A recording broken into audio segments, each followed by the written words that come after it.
హరీష్ రావు గుంతనక్క తెలంగాణ రాష్ట్ర ఉద్యమంలో పిల్లలని రెచ్చగొట్టడానికి 100 రూపాయలు పెట్టి పెట్రోల్ తెచ్చుకున్నాడు కానీ ₹1 దిక్కులేనట్లు అగ్గిపెట్టే తెచ్చుకోకుండా డ్రామాలు వేస్తే ఈయన గారి డ్రామాలను చూసి శ్రీకాంతాచారి లాంటి ఒక యువ విద్యార్థి ఎల్బీ నగర్ చౌరస్తా సాక్షిగా పెట్రోల్ పోసుకొని ఆత్మహత్య చేసుకున్నాడు. అట్లా ఎంతోమంది తమ ఆత్మ బలిదానాలు చేసుకొని తెలంగాణ రాష్ట్రం వస్తే 1200 మంది ఆత్మ బలిదానాల మీద తెలంగాణ రాష్ట్రం వస్తే వచ్చిన తెలంగాణలో సొమ్మొక్కడిది సోకొక్కడిది త్యాగం ఒక్కడిది భోగం ఒక్కడిది అని 10 ఏళ్ళ అధికారంలో ఉన్నటువంటి ఈ ద్రోహులు ఈ తెలంగాణ రాష్ట్రాన్ని రాక్షసుల మాదిరిగా పంత గద్దల మాదిరిగా పీక తిని అప్పుల కుప్పలు చేసి చిప్ప చేతికిచ్చి ఫామ్ హౌస్లో పోయి బొక్క బోల్ర వండుకొని తిన్నది ఎరగాక అమాస పుణ్యానికి ఒక్కొక్కడు బయటికి వచ్చి ఈ ప్రభుత్వం మీద ఈ రాష్ట్ర బడ్జెట్ మీద దుమ్మెత్తి పోసే కార్యక్రమం చేస్తున్నావు హరీష్ రావు. నీవే కదా గత 10 ఏళ్ళు 5 ఏళ్ళు ఆర్థిక శాఖ మంత్రిగా పనిచేసినావు. ఈ రాష్ట్రాన్ని మొత్తం అప్పుల కుప్ప చేసినావు. మరొక 5 ఏళ్ళు ఇరిగేషన్ శాఖ మంత్రిగా చేసి 1,50,000 కోట్లు పెట్టి కాళేశ్వరం కడితే అది 3 ఏళ్ళు దాటక మందే కుప్ప ఊలిపోతే ఈ రాష్ట్రం మీద 1,50,000 కోట్ల అప్పు ఒక కాళేశ్వరం ప్రాజెక్టు వల్లనే అయింది. అంటే ఈ రాష్ట్రం ఎట్లా విధ్వంసమైన దానికి ప్రధానమైనటువంటి కారణం హరీష్ రావు. కాళేశ్వరం ప్రాజెక్టులో 1,50,000 కోట్ల అప్పు చేసిండు. అదేవిధంగా ఆర్థిక శాఖ మంత్రిగా ఉండి కూడా 8.5 లక్షల కోట్ల అప్పు చేసినటువంటి దొంగ ఈరోజు మళ్ళీ నీతులు మాట్లాడుతున్నాడు. నువ్వు నీతులు మాట్లాడితే ఈ దయ్యాలు వేదాలు వల్లించినట్టున్నాయి హరీష్ రావు. తలకాయ ఏడబెట్టుకుంటావు. ఎక్కడికి వెళ్ళి వచ్చినాయి నీకు ఆస్తులు? ఎవనబ్బ సొత్తు? ఏమంటాడు? గ్యారంటీలకు గోరంట. Deputy సీఎంలపై Harish Rao fire. గ్యారంటీలకు గోరంట. నీవు గత 10 ఏళ్ళు అధికారంలో ఉండి నీవు ప్రధానంగా ఆ రోజు అధికారంలోకి రావడానికి ఎన్నో హామీలను ఇచ్చినావు. కాబోయే తొలి తెలంగాణ రాష్ట్రానికి ఒక దళితుడు ముఖ్యమంత్రి ఉంటాడని మీ మామగారు చెప్పినారు. ఎందుకు దళితుని ముఖ్యమంత్రి చేయలేదు? మీరే ఎందుకు అయినరు? అదేవిధంగా ఈ తెలంగాణ రాష్ట్రంలో ప్రతి పేదోడు ఆత్మగౌరవంతో బతకాలే.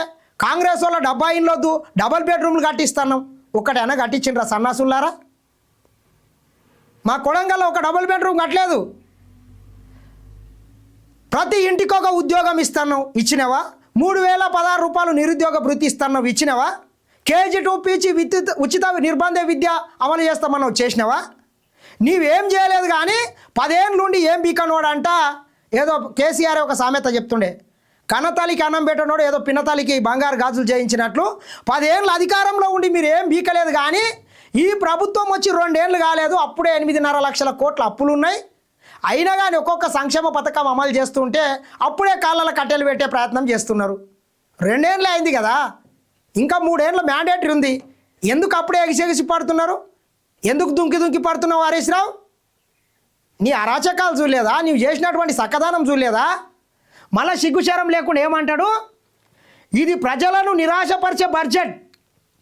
వృద్ధాప్య దివ్యాంగుల పింఛన్ల పెంపు ఊసేలేదు. మహిళలకు ఇస్తామన్న 2,500. ఇక ఇట్లా చెప్పుకుంటూ పోతే నీవు కూడా చాలా చెప్పినావని చెప్తున్నాం కదా. కాంగ్రెస్ పార్టీ ఇచ్చినటువంటి హామీలను అన్నిటిని నెరవేర్చడానికి ఈ రాష్ట్రం దగ్గర సరిపోను బడ్జెట్ ఉండే. కానీ మీరు చేసినటువంటి అప్పులకే దగ్గర 3.5 లక్షల కోట్ల రూపాయలు మిత్తులకు పోయినాయి సన్నాసులారా.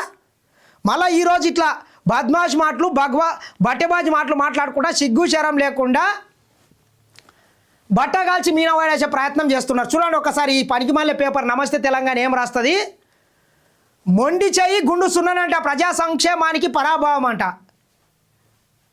ఎవడు మొండి చెయ్యి విధించిండు, ఎవడు గుండు సున్న చేసిండు? మీరు ఇటువంటి చిల్లర మల్లర ప్రచారం చేసినందుకే ఎన్నికొచ్చిన తెలంగాణ ప్రజలు బుద్ధి చెప్తున్నారు, కర్రు కాల్చి వాతలు పెడుతున్నారు. 7 కార్పొరేషన్లకు ఎన్నిక జరిగితే ఒక్కదాన్ని కూడా గెలవలేకపోయినరు. 117 మున్సిపాల్స్కి ఎన్నికలు జరిగితే ఒక 17 స్థానాలను కూడా మీరు కైవసం చేసుకోలేకపోయినరు. మళ్ళీ సిగ్గుచరం లేకుండా ఇట్లా చిల్లర మల్లర వ్యాఖ్యలు చేసుకుంటా ఓవర్ యాక్షన్ చేస్తుంటారు.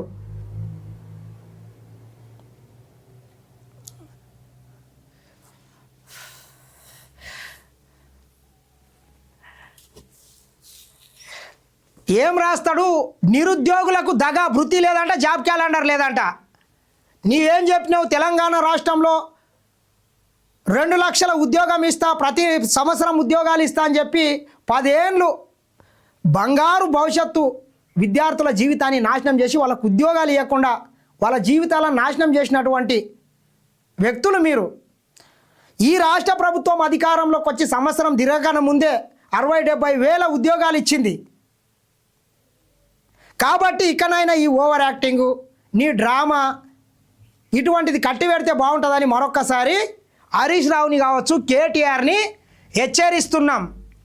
ఇట్లా మొత్తం చిల్లర మల్లర వ్యాఖ్యలు రాసుకుంటా డ్రామాలు చేస్తుంటాడు అన్నట్ల. ఈయన ఏదో 10 ఏళ్ళు అధికారంలో ఉండి మొత్తం ఒలగబెట్టినట్లు, ఉద్ధరించినట్లు ఇట్లా మొత్తం ఎమ్మెల్యేలను తీసుకుపోయి గన్ పార్క్ దగ్గర డ్రామాలు వేస్తున్నావు. అదే గన్ పార్క్ సాక్షిగా ముఖ్యంగా తెలంగాణ రాష్ట్రమే నీళ్ల కోసం, నిధుల కోసం, నియామకాల కోసం, ఆత్మ గౌరవం కోసం 1200 మంది ఆత్మ బలిదానం చేసుకొని తెలంగాణ రాష్ట్రం వస్తే నీళ్లు మొత్తం మీ ఫామ్ హౌస్లో అయినాయి, నిధులు మొత్తం మీ ఇంటికే పోయినాయి, పదవులు మీకే, కొలువులు మీకే. తెలంగాణ రాష్ట్ర ప్రజలకు గోల్లోనికి గోల్రా అన్నారు, బేస్తోనికి షాపలు అన్నారు, దళితులకు చెప్పులు అన్నారు. మీరు మాత్రం సింహాసనం మీద కూర్చొని పంక్షభక్ష పరమాన్నాలు భుజించుకుంటా ఈ రాష్ట్రాన్ని అప్పుల కుప్ప చేసిండ్రు. కాబట్టి ఇటువంటి లంగ వార్తలు, దొంగ వార్తలు బంద్ చేస్తే బాగుంటుంది. ఇంకా ఏం రాస్తాడు వీడు చూడండి. రేషన్ కార్డు ఉంటేనే ఇందిరమ్మ భీమనంట.